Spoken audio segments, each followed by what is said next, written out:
Hey guys, welcome to my YouTube channel. In this video I will tell you about how to check and calibrate the Steam Deck's gyro. Step 1, press the Steam button, then scroll down and select settings.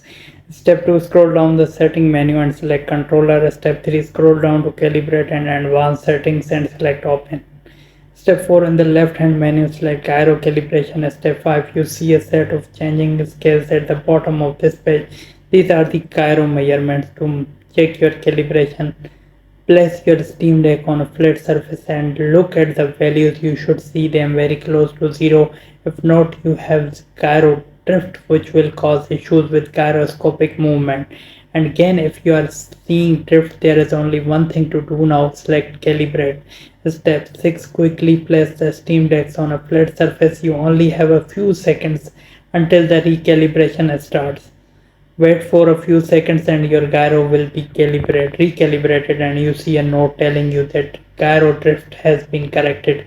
Press B to exit. Hope this guide will help you. Please leave a like and subscribe this channel for more videos and guides like this. Thank you so much.